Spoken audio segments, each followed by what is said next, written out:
오늘 우리에게 주시는 하나님의 말씀은 신약성경 사도행전 14장 8절부터 18절까지 말씀입니다. 사도행전 14장 8절부터 18절까지 말씀을 저와 여러분들이 한 절씩 교독하겠습니다. 루스드라에 발을 쓰지 못하는 한 사람이 앉아 있는데 나면서 걷지 못하게 되어 걸어본 적이 없는 자라. 바울이 말하는 것을 듣고는 바울이 주목하여 구원받을 만한 믿음이 그에게 있는 것을 보고 큰 소리로 이르되 네 발로 바로 일어서라 하니 그 사람이 일어나 걷는지라.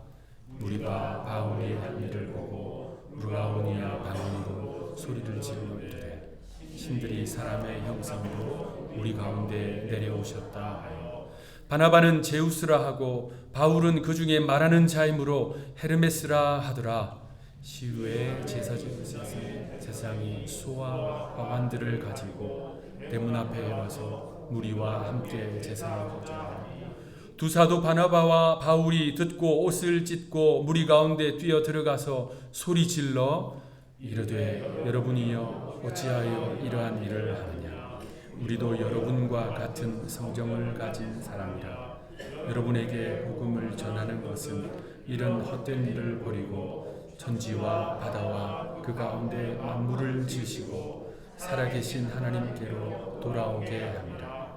하나님이 지나간 세대에는 모든 민족으로 자기들의 길들을 가게 방임하셨으나 그러나 자기를 증언하지 아니하신 것이 아니라 곧 여러분에게 하늘로부터 비를 내리시며 결실기를 주시는 선한 일을 하사 음식과 기쁨으로 여러분의 마음에 만족하게 하셨느니라 하고 함께 읽겠습니다. 이렇게 말하여 겨우 무리를 말려 자기들에게 제사를 못하게 하니라. 아멘. 우리가 편안하게 익숙하게 사용하는 우리 글, 한글. 그런데 만약 이 한글에요 띄어쓰기가 없다면 어떻게 될까요? 여러분 아마 이런 표현 들어보셨을 거예요. 아버지 가방에 들어가신다. 이 짧은 한 문장인데도 띄어쓰기가 제대로 되어 있지 않으면 이게 도대체 어떤 뜻일까 하고 고민하지 않겠습니까?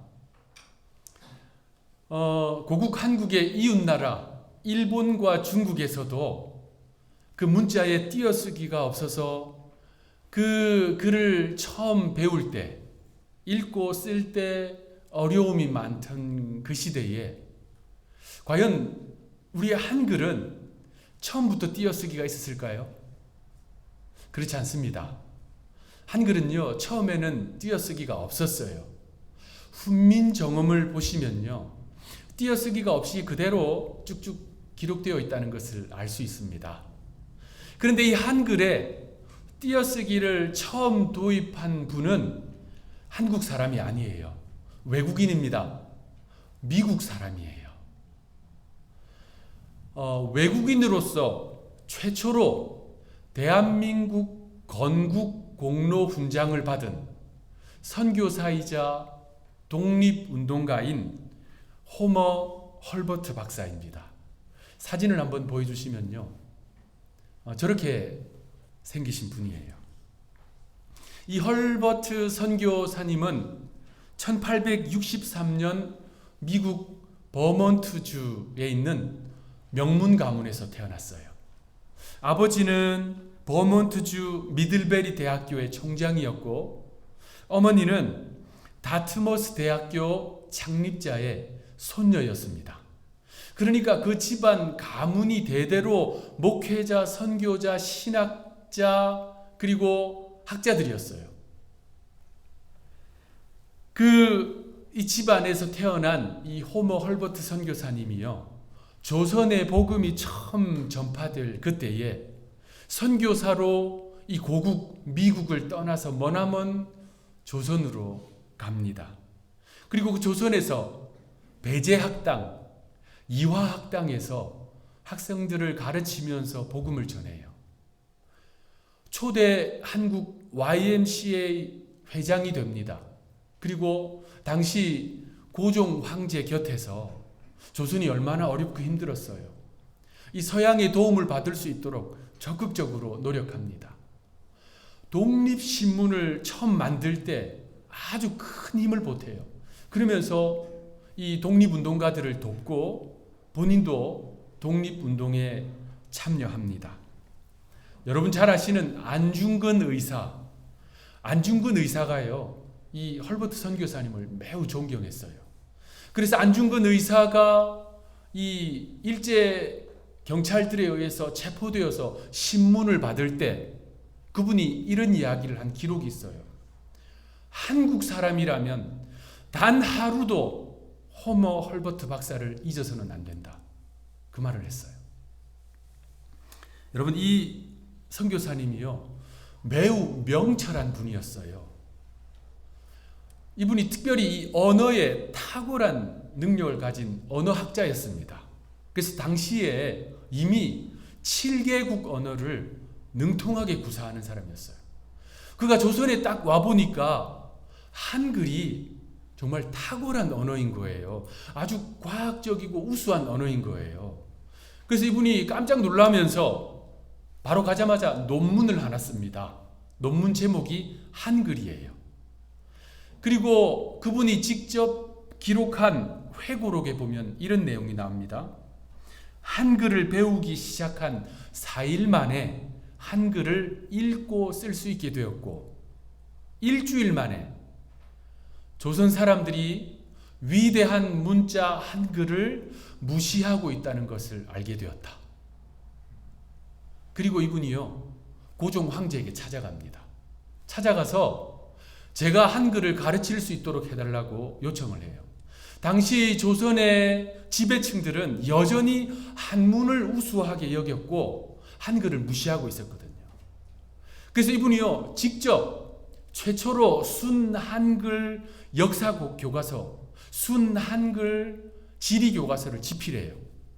그리고 최초로 철로역정을 순한글로 번역합니다. 그 책들로 학생들을 가르치면서 복음을 전하고 독립운동가를 도왔어요. 여러분 생각해 보세요. 미국 사람이 한국으로 가서 한국 사람들에게 한글을 가르친 거예요.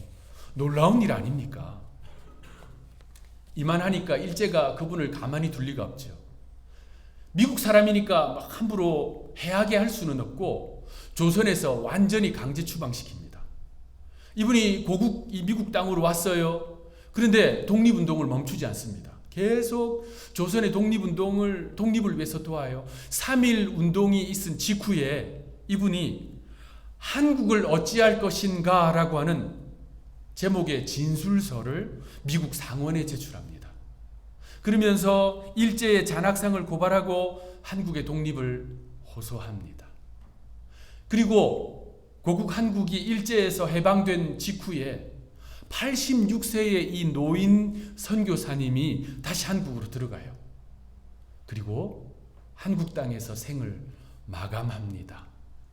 그분이 살아생전에 자주 이런 이야기를 했어요. 나는 웨스트민스터 사원보다 한국 땅에 묻히기를 원하노라. 그분의 그 유지대로 양화진 외국인 선교사 묘원에 안치되었어요. 정말 대단한 선교사님 아닙니까? 그런 분들이 있었기에 고국 한국의 복음이 전해졌고 그 복음이 우리에게까지 전달된 거 아니겠습니까? 그런데 이분이요, 그 한국 땅에서 처음 한글을 연구하고 배우고 논문을 쓰고 할 그때 도대체 한국 사람들은 그 시대에 어떤 표현들을, 어떤 말들을 많이 쓰고 있는가를 쭉 순번대로 정리를 해놨어요. 여러분 궁금하지 않습니까? 그 시대에 한국 사람들이 어떤 말을 많이 썼을까? 외국인 귀에 제일 많이 들린 말들이 어떤 말일까? 이 내용입니다. 1번 모르겠소, 2번 할 수 없소, 3번 망하겠소, 4번 놉시다. 여러분 그냥 쓴 게 아니고요, 언어학자 4일 만에 한글을 깨친 이분 귀에 들리는 말들이, 제일 많이 들리는 말들이 이런 말들이었어요. 모르겠소, 할 수 없소, 망하겠소, 놉시다. 일제에 의해서 국권을 빼앗긴 우리 선조들, 그 시대의 선조들의 이 멘탈이 어떠했는지, 삶을 대하는 태도가 어떠했는지 우리가 충분히 생각할 수 있잖아요. 숙명론적인 의식, 비관적인 자세, 무책임한 태도, 이것이 당시 조선의 사람들의 의식과 삶에 가득했던 거예요. 그런데 놀라운 것은 복음이 조선 땅에 퍼지기 시작하자 이 말들이 바뀌어요. 이렇게 바뀝니다. 모르겠소가 배우면 알 수 있어. 할 수 없소가 할 수 있어. 망하겠소가 잘 되겠어. 그리고 놉시다가 해봅시다. 이렇게 바뀐 거예요. 한국 교회사의 세계적인 이 권위자가 유시엘에 있어요. 그 유시엘에서 한국 교회사 아시아 역사를 가르치고 있는 옥성득 교수는 이 같은 조선의 중대한 변화는 다름 아닌 조선의 기독교 복음이 전파되었기 때문이다 라고 말해주는 거예요. 여러분, 믿음은요, 사람을 변화시킵니다. 사람의 이 의식, 생각을 변화시킬 뿐만 아니라 삶을 대하는 태도를 변화시켜요. 그러니까 지역이 변화되고 나라가 바뀌는 거 아니겠습니까? 성경과 2000년 교회의 역사를 쭉 살펴보면 믿음은 항상, 제가 단언컨대 말씀드려요, 항상 두 가지 양상으로 나타났어요. 변화되든지 변질되든지 이 두 가지 양상으로 나타났습니다. 믿음이 사람을 변화시키든지 사람이 믿음을 변질시키든지 오늘 본문은 그것을 우리에게 잘 보여줍니다. 오늘 본문 8절 말씀 우리 함께 읽겠습니다. 8절 시작. 발을 쓰지 못하는 한 사람이 앉아 있는데 나면서 걷지 못하게 되어 걸어본 적이 없는 자라. 자, 이고니온에서 바울과 바나바가 복음을 전했습니다. 그런데 유대인들이 그 지역 사람들을 선동해서 핍박이 시작되었어요. 그래서 바울과 바나바는 그 도시를 떠날 수밖에 없었어요. 그리고 간 곳이 오늘 본문에 나오는 루스드라입니다. 바울과 바나바는 그곳에서 아주 인상적인 한 사람을 만납니다. 8절은 그 사람의 상태가 어떠한지 3번을 반복해서 설명해요. 발을 쓰지 못하는 사람, 나면서부터 걷지 못하는 사람, 한 번도 걸어본 적이 없는 사람. 여러분, 바울이 이 루스드라에서 만난 이 사람의 상태를 이렇게 반복적으로 설명해 주는 이유는요, 이 사람은 죽었다 깨어나도 걸을 수 없는 사람이다 라는 것을 강조해 주는 거예요. 우리가 살펴보고 있는 이 사도행전은 누가가 기록했습니다. 누가의 본래 직업이 뭘까요? 의사였어요. 여러분 잘 아시네요. 그러니까 의사의 관점에서도 이 환자는 절대로 걸을 수 없는 사람이다 라는 걸 3번이나 반복해서 진단해서 쓰고 있는 거예요. 자, 이 사람은 오늘 우리 표현으로 말한다면 태어날 때부터 살다가 사고가 난 게 아니라 태어날 때부터 하반신 마비라고 하는 장애를 안고 태어난 사람이에요. 자, 그 시대에 이러한 중한 장애를 안고 있는 사람이 자신의 생계를 위해서 할 수 있는 일이라고는 사실 구걸 외에는 없었어요. 우리가 이미 살펴본 사도행전 3장에 딱 그 인물이 나와요. 베드로와 요한이 기도하기 위해 성전으로 올라가다가 성전 미문 앞에서 주저앉아서 구걸하고 있는 사람이 있었어요. 그 사람이나 이 루스드라의 이 사람이나 사실 구글 외에는 연명할 방법이 없는 것입니다. 그런데요, 사도행전 3장에 나오는 그 성전 미문에 앉아서 구걸하는 안진뱅이와 이 루스드라의 안진뱅이는 너무나 중대한 차이를 보이고 있습니다. 두 사람 다 심각한 장애, 질병을 앓고 있었어요. 두 사람 다 생활이 매우 핍절했습니다. 그런데 그들의 이 관점은요, 전혀 달랐어요. 성전 미문의 그 안진뱅이는 베드로를 주목했습니다. 그가 베드로를 주목한 이유는 사도행전 3장 5절 무엇을 얻을까 하여 바라보거늘. 이 사람은 주저앉아서 베드로와 요한을 보면서 뭐 좀 얻을 게 없을까 하고 주목했어요. 그런데 오늘 본문 이 루스드라의 안전뱅이도 바울을 바라보았습니다. 주목했어요. 그런데 이 사람의 태도는 완전히 달랐어요. 8절에 보니 바울이 말하는 것을 듣거늘 이렇게 돼 있어요. 자, 바울이 루스드라에 와서는 유대교 회당에 들어갈 수 없었습니다. 유대인들이 워낙 방해를 하니까 이제 유대교 회당에서 전하지 못하고 광장에서 설교를 했어요. 그런데 광장 저 한 모퉁이에 이 안진뱅이가 앉아 있으면서 바울을 주목하면서 있는데 그냥 주목한 게 아니라 바울이 전하는 말씀을 듣고 있었다라고 기록하고 있어요.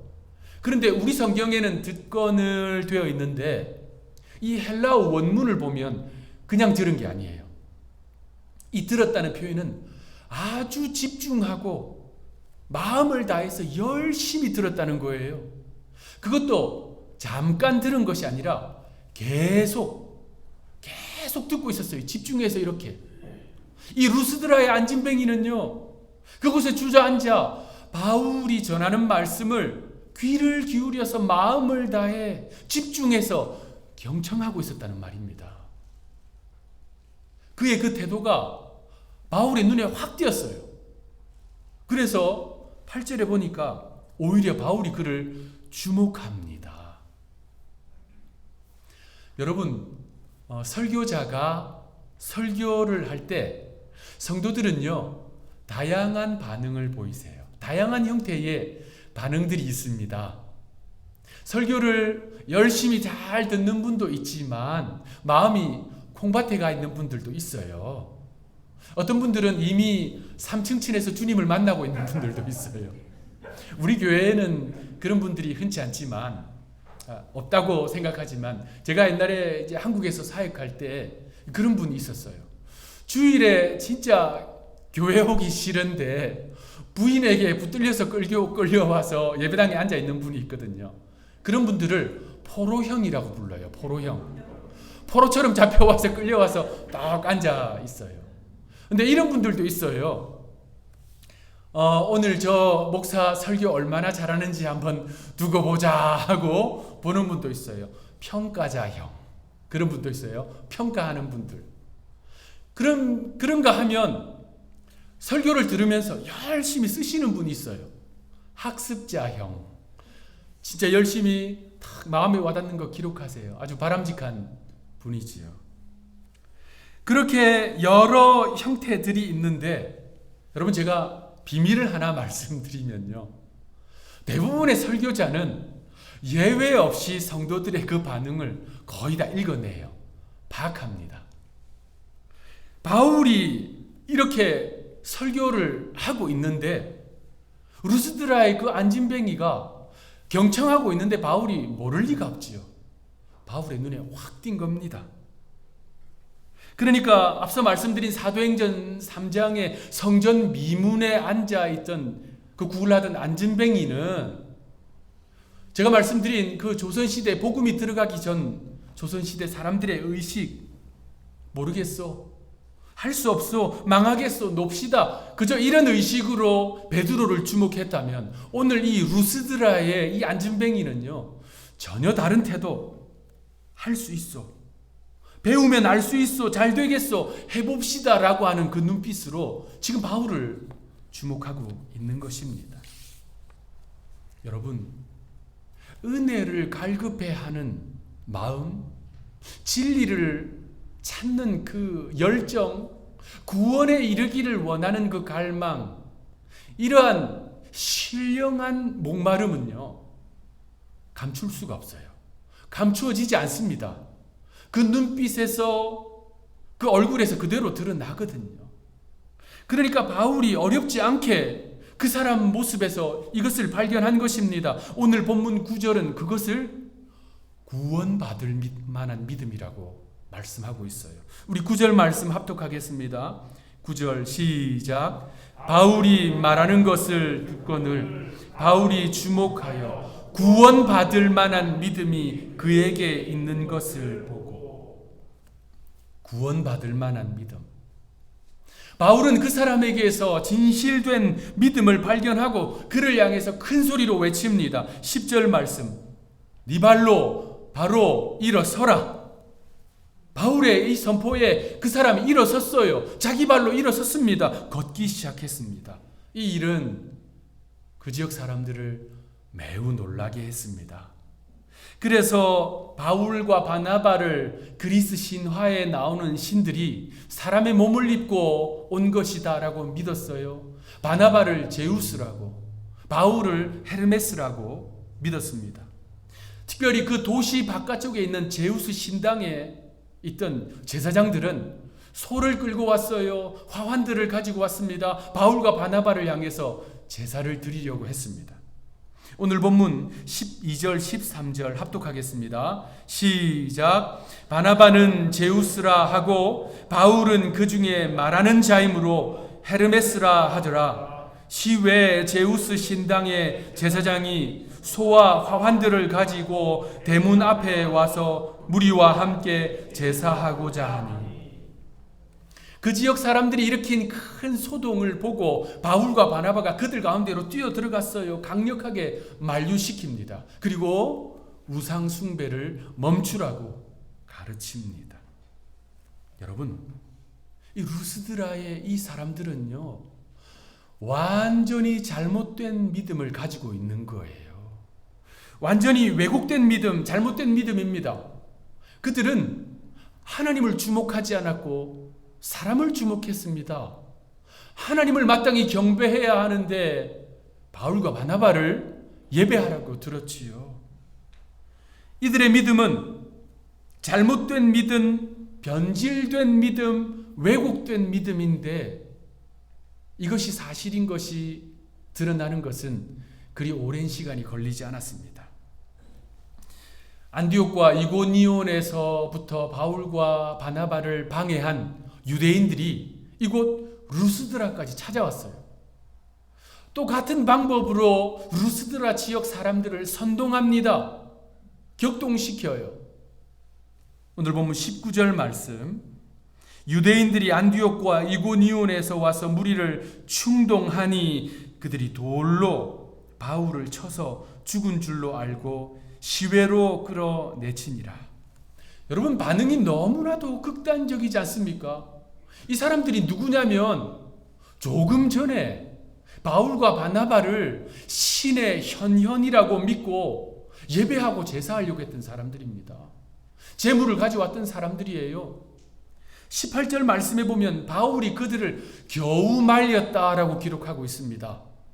그런데 유대인들이 선동하고 격동시키자 갑자기 분노를 품었어요. 그리고 돌을 들어서 바울을 향해서 던졌습니다.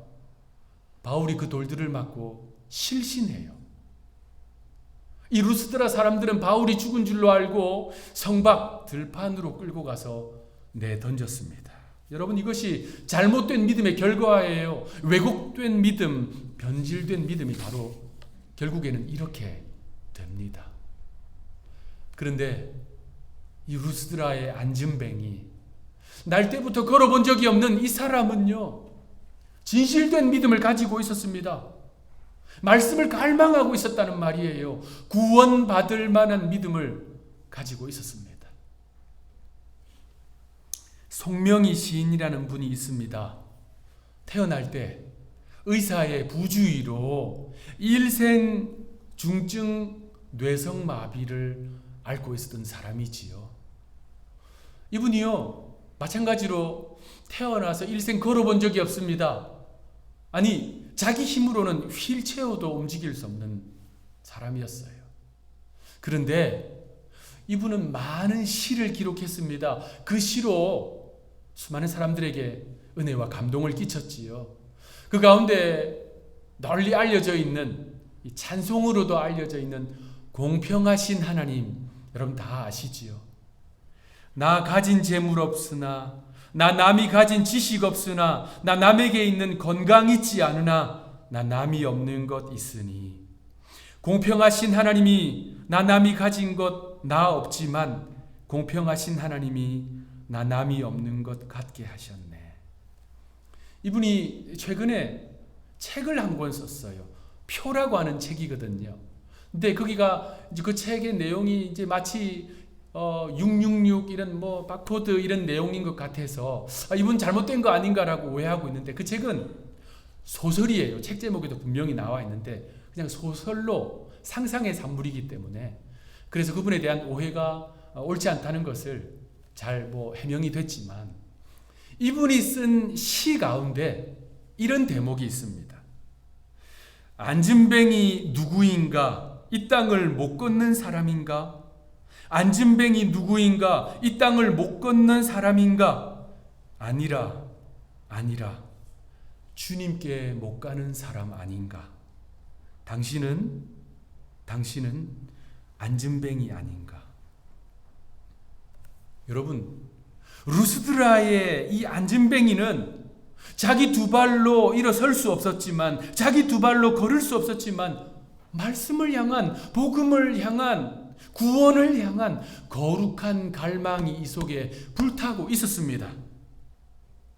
그의 믿음은 구원받을 만한 믿음이었어요. 그 믿음이 이 사람을 일어서게 했습니다. 일어나 걷게 했습니다. 그 중한 질병이 치료되었어요. 인생의 문제가 해결되었다는 것입니다. 이 사람이 받은 구원은 인생의 문제가 해결되는 구원이요, 말씀을 통해서 진리를 발견하는 구원인 것입니다.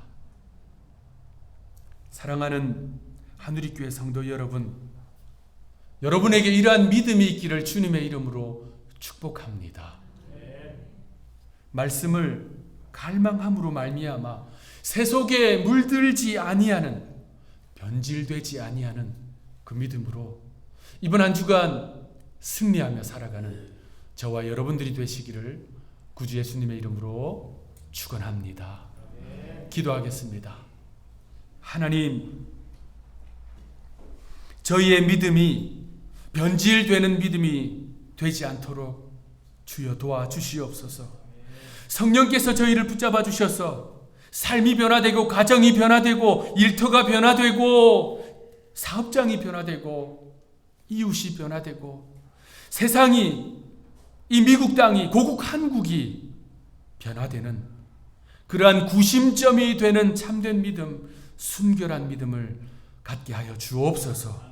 무엇보다도 늘 하나님의 말씀을 갈망하는 이 루스드라의 안진뱅이의 모습을 본받아서 이번 한 주간 그러한 믿음으로 승리하는 주님의 백성들 삼아 주시옵소서. 감사하옵고 구주 예수님의 이름으로 기도하옵나이다. 아멘.